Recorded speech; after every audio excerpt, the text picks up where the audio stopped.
नमस्कार, जय हिंद, जय महाराष्ट्र। मैं डॉक्टर विलास जगदाळे, एमडी होम्योपैथ, औरंगाबाद, महाराष्ट्र से आज 2 दिसंबर 2022 मेरे फेसबुक लाइव पे सबका स्वागत करता हूं। फेसबुक लाइव आने का रीजन ये है कि यूट्यूब पे मुझे फॉलोअर जो है, सब्सक्राइबर्स, वो एक 12-15 हजार के आसपास है। मगर फेसबुक पे मेरे फ्रेंड लिस्ट ही 5000 की है और जो मुझे फॉलो करते हैं वो 11,000 के 12,000 के आसपास है। तो 17-18 हजार तो यही हो रहे हैं। तो इसलिए मैंने सोचा कि वहां पे अब क्या है, अब ये व्यूज मिलाना ये कोई सब्जेक्ट नहीं रहा है। अब है लोगों को जानकारी ज्यादा से ज्यादा तक देना। अब जो दाढ़ी वाले बाबा है ना, अपने जो दाढ़ी बढ़ा के खुद को रविंद्र टैगोर समझने लग गए थे, मगर बाद में अपने लोगों ने उनको जताया सिर्फ दाढ़ी बढ़ाने से कोई रविंद्र टैगोर नहीं बन जाता है। कभी कभी आसाराम बापू बन भी जाते हो आप। तो दो धारी तलवार है, ऐसा मत करो। तो फिर दाढ़ी उन्होंने कट कर दी, कम कर डाली। मगर उनकी जो दिल की कूटनीति है, जो काला दिल है, जो मैंने आपको समझाया था 1 साल पहले गुजरात के अपने वेस्ट बंगाल की इलेक्शन के वक्त, कि तुम लोग बेवकूफ बन रहे हो, बेवकूफ मत बनो। ये मोदी गवर्नमेंट हाथ ऊपर कर लेगी और बोलेगी हमारा कोई रिलेशन नहीं है, पनीर टिक्की के साथ हमारा कोई रिलेशन नहीं है। वो फोटो जो हमने छापा था वो तो सिर्फ पब्लिसिटी था, वो जिम्मेदारी की थोड़ी था। वो तो हमने मार्केटिंग करा ली। वैसे एक जेरोक्स निकालने का था तुम्हारे सर्टिफिकेट का, तो उसमें मेरा फोटो चिपका दिया मैंने।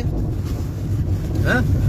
और सबसे बुरी बात, इसमें विरोधी पार्टी, कांग्रेस पार्टी, शिवसेना, राष्ट्रवादी, तृणमूल, आम आदमी पार्टी, ये कोई बात नहीं कर रहा है। सबसे बुरी बात, सबसे गंदी बात, ना अखिलेश बात कर रहा है, ना ममता बनर्जी बात कर रही है, ना वायसा रेड्डी बात कर रहा है, जगनमोहन रेड्डी जी वो बात कर रहे हैं। वायसा रेड्डी पिताजी थे, जगनमोहन रेड्डी जी बात कर रहे हैं, ना पटनायक बात कर रहा है। सबसे बुरी बात ये है। तो इसलिए एक ट्रेंड चलाओ। मेरा ट्विटर हैंडल उन्होंने डिलीट कर दिया है। 1 साल पहले 20,000 मुझे फॉलोअर्स थे ट्विटर पे। इस मोदी गवर्नमेंट की फटी पड़ी है मेरी वजह से। मेरी वजह से इनकी पूरी फटी पड़ी हुई है। वो गृह मंत्रालय अब तक 4 से 5 बार मेरी क्राइम ब्रांच से इंक्वायरी निकाल चुका है। Commissioner of Aurangabad police CP office से अब तक 5 से 6 बार मेरी इंक्वायरी रिपोर्ट गई है वहां पे। इनको लगता है मेरे को पता नहीं होगा, पता है मेरे को, मगर तुमने रास्ता नहीं रखा है दूसरा। अब आंदोलन के सिवा और खुद को क्रांतिकारी बनाने के सिवा हमारे पास कोई ऑप्शन नहीं रहा है।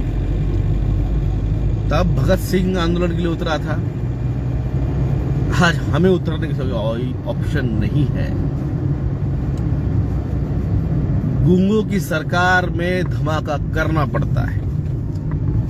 तो उसी तरह से अब ये धमाका है #रिजाइन मोदी।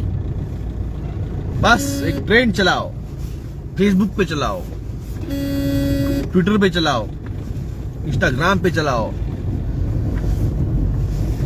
इतना याद रखो, मैंने 1 साल पहले कहा था कि ये जो किसान जा रहे हैं वापस घरों पे, इनको वापस आना पड़ेगा। और जब आएंगे तो तो एक ही रास्ता रहेगा, इन एमएलएस को और इन एमपीज को रास्तों पे घूमने मत दो। कॉलर पकड़ के इनसे पूछो, तुम्हें न्यू वर्ल्ड ऑर्डर एस्टेब्लिशमेंट कर लिए हमने चुन के दिया क्या? भोसड़ी वाले तेरे को मतदान मांगने आया था तो झुक झुक के मांग रहा था, मतदान दो मतदान दो मतदान दो, विकास करना है विकास करना है। खुद के विकास कर लिए, खुद के घर भर लिए और हमारे एलसी लगा के घरों में बिठा दिया। खुद का तो 25 रुपए में पेड़ भर के खाना खा लेता है लोकसभा में जाके। जहाँ 25 रुपए में क्या आता है?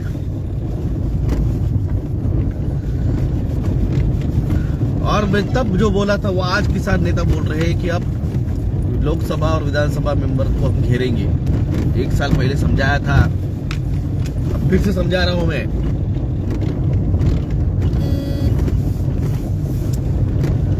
अब जो है मौका तुम्हारे हाथ में है। ये 2 से 1.5 साल पहले जब मैंने बिल गेट्स की पूरी पोल खोल डाली थी आपके सामने कि बिल गेट्स की क्या औकात है और उसने क्या किया है भारत के साथ, अब तब मैंने नारा दिया था #गो बैक बिल गेट्स। और वो आप लोगों ने बहुत चलाया, मैं धन्यवाद देता हूं उस बारे में, आपने वो बहुत चलाया। बीबीसी न्यूज चैनल को उस पे 15 मिनट की न्यूज बनानी पड़ी कि बिल गेट्स को गो बैक का क्यों नारा दिया जा रहा है भारत में। ये नहीं बोला गया कि किसने बोला था, किसकी वजह से हुआ। डॉक्टर जगदराय का कभी नाम नहीं लेंगे, इनके गाना में दम नहीं इतना, और हमें नाम की जरूरत भी नहीं है, और हमें नाम की जरूरत भी नहीं है। जिसको पता होना है उसको पता है कि डॉक्टर जगदराय का नाम क्या है, तो पेपर में और न्यूज चैनल में छप क्या है तो उससे भी फर्क नहीं गिरता है। अच्छे खासे लोगों की नींद उड़ी हुई है मेरे नाम से। कभी पर्सनल अगर जानते होंगे ना तो कभी मोदी से पर्सनली, अमित शाह से पर्सनली, शरद पवार से पर्सनली, राहुल गांधी से पर्सनली, अखिलेश से पर्सनली, ममता बनर्जी से पर्सनली, जगनमोहन रेड्डी से पर्सनली पूछ लो। डॉक्टर विलास जगदराय नाम सुना है क्या? इनके जो है ना ये सब कलेक्शन एक्सपोज कर चुका हूं मैं।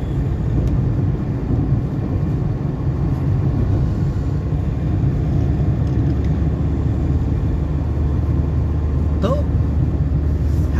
#रिजाइन मोदी अगले किसान आंदोलन जब 8 दिसंबर का वो डिक्लेयर करने वाले डेट्स, उसके बाद में हम हमारी डेट डिक्लेयर करेंगे हम कब आने वाले हैं दिल्ली में। और जो डेट मैं दूंगा उस दिन को वहां पे पहुंचना है, उस दिन निकलना नहीं है, उस दिन वहां पे पहुंचना है। न्यूमरोलॉजिकली कुछ चीजें वो जैसे करते हैं उस तरह से हमें भी देखनी पड़ती है।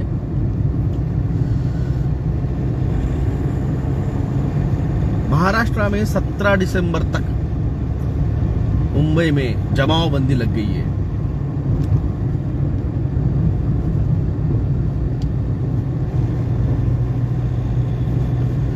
मुंबई में 17 दिसंबर तक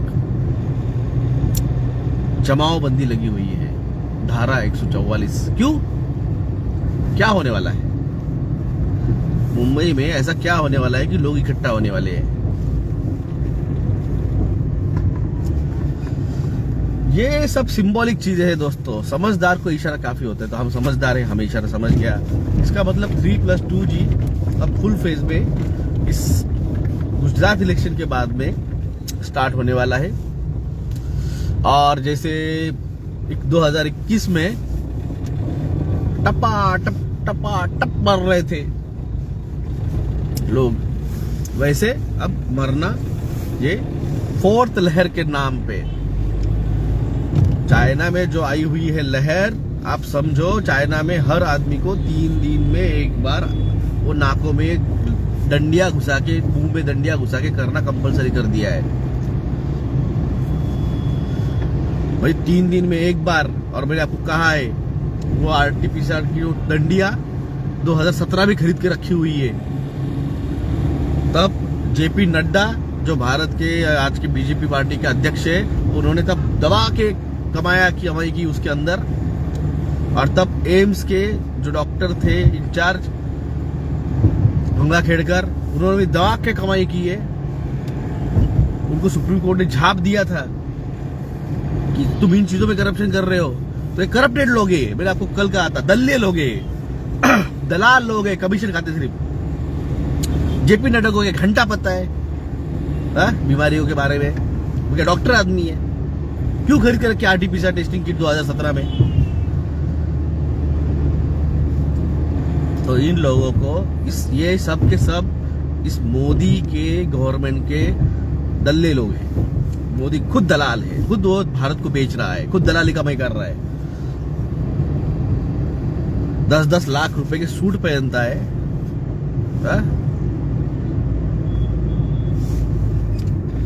तो एक ही है, रिजाइन नरेंद्र मोदी। कोई नहीं कहेगा इसके बारे में, ना राहुल गांधी कहेगा ना कोई कहेगा। ये सिर्फ और सिर्फ डॉक्टर जगदाय कह सकता है, क्योंकि मैं लोगों के लिए लड़ रहा हूं। 4 केसेस कोर्ट में डाल चुका हूं, हाई कोर्ट में, और पहले दिन से समझा रहा हूं कि ये सब चीजें तुम लोगों को बेवकूफ बनाने के लिए और तुम लोगों को बर्बाद करने के लिए और देश को गुलाम बनाने के लिए हो रही है। पहले दिन से कह रहा हूं मैं। 2020 के 23 मार्च से जब से वो पहला एलसी लगा, उस दिन से कह रहा हूं मैं, और फेसबुक पे आके लाइव कह रहा था, आज भी लाइव कह रहा हूं फेसबुक पे। ये 4th लहर लाएंगे, सिर्फ मीडिया को बोलना पड़ेगा। केसेस बढ़ गए, इतने केसेस हुए, उतने केसेस हुए। घंटा किसी को पता नहीं रहने वाला है कि असल में कितने केसेस हुए हैं।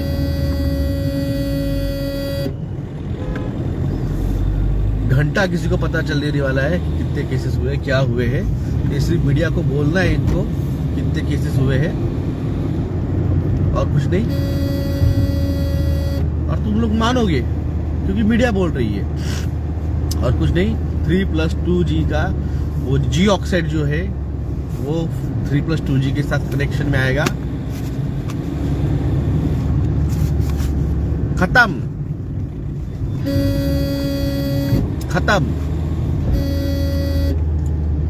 श्री से कैलाशवासी, बस। अब इसकी जिम्मेदारी नैतिक तौर पे नरेंद्र मोदी ने लेनी चाहिए। भारत के पंतप्रधान हैं और उन्होंने जाके वर्ल्ड इकोनॉमिक फोरम के साथ और इंटरनेशनल मॉनिटरिंग फंड के साथ जो कि एग्रीमेंट किए, जो कि भारत के लोगों को बिना बताए किए। तुम भारत के पंतप्रधान बन गए, इसका मतलब ये नहीं है कि तुमको सब कुछ करने का अधिकार है। राजीव गांधी ने ओपन अर्थव्यवस्था स्वीकार नहीं की, इसका उनको फटका बैठा। उनकी मौत होने का रीजन भी वो बहुत बड़ा रीजन, सबसे बड़ा रीजन वही ओपन अर्थव्यवस्था थी। आज इसके दम पे कांग्रेस बात करती है कि हमने ओपन अर्थव्यवस्था लाई। राजीव गांधी की बलि उस ओपन अर्थव्यवस्था की वजह से गई है, उस पर कभी बात नहीं करती कांग्रेस। मैं हूँ कांग्रेस में, और कांग्रेस ने मेरे को कोई पद नहीं दिया है। कांग्रेस ने मेरे को कोई पद नहीं दिया, मैं उनका गुलाम नहीं हूं। मैं I have my own thoughts, मेरे खुद के कंसेप्ट है। तुम्हारे हुजरेगिरी करने वालों को तुम देते होंगे पद, देना है तो दो, भाड़ा में जाओ उधर।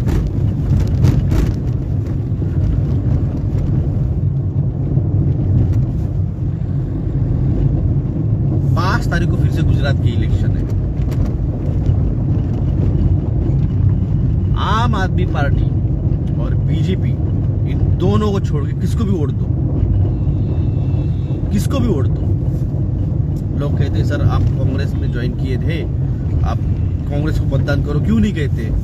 क्यों कहूं? हाँ? नाना पटोले, अशोक चौहान, हाँ? ये लोग बैठे हैं ना यहाँ पे बोलने के लिए, उनके पास पद है, मेरे पास कोई पद है? मैं क्यों कहूँ? एज अ कार्यकर्ता आपने कहना चाहिए। झंडा लेके सिर्फ उम्र भर चलने के लिए पैदा हुए हम। हमारे ऊपर तुमने बात करनी, आज भारत के इतने लोग मुझे सुनते हैं, किसको भी करो भाई, तुम्हारी मर्जी है। You have the free will, free will है तुम्हारे पास। और याद रखना,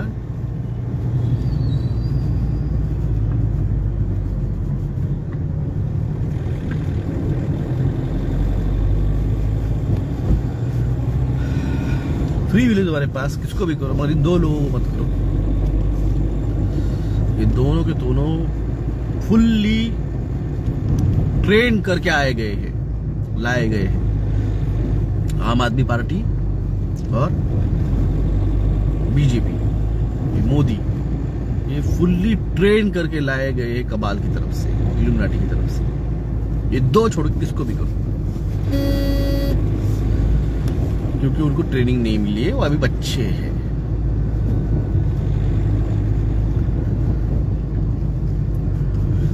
एक ट्रेन चलाओ, जैसे मैंने कहा, हैशटैग रिजाइन मोदी।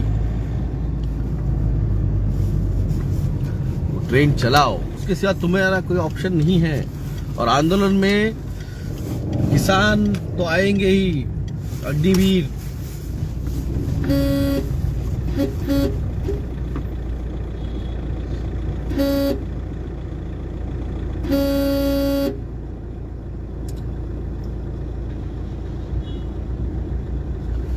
एक सेकंड में गाड़ी पार्क कर लो।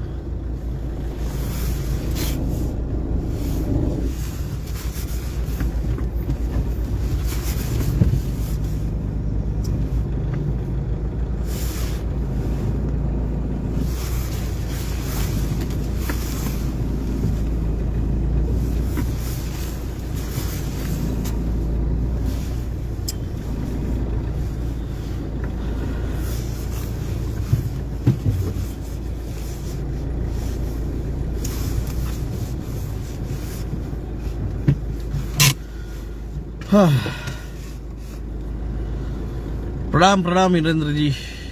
सर, नासिक में फुल फ्यूज डे नाइट केम ट्रेल चालू है।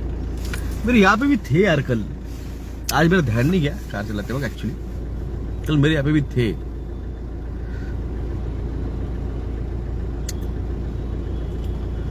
नमस्ते नमस्ते सुमित कुमार जी। तो एक है,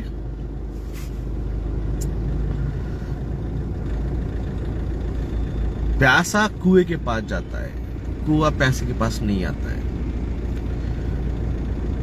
इसलिए तुमको और तुम्हारे नस्लों और फसलों को बचाना है तो तुम्हें आंदोलन में जाना पड़ेगा।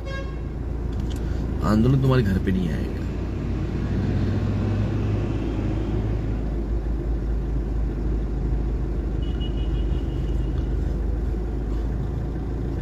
और जिनको लगता है कि नहीं ये मेरे लिए चीज नहीं है,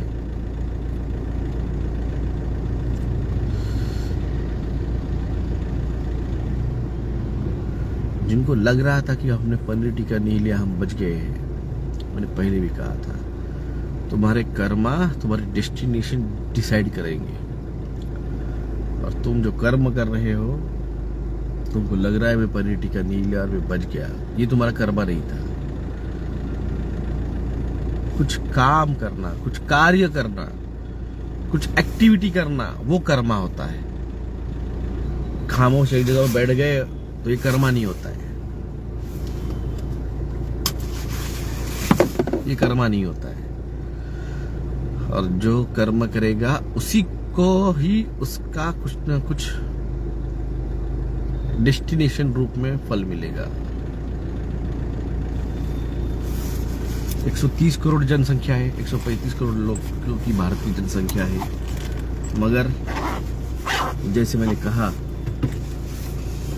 बचने वाले सिर्फ और सिर्फ 33 करोड़ से। बाकी 100 करोड़ तुम्हारे कर्मा ही तुम्हारा डेस्टिनेशन अगले 7 सालों में डिसाइड करेंगे। जो जागा था वही बचेगा, आएंगे तो हम ही और लेके जाएंगे तो हम ही। जय हिंद, जय महाराष्ट्र।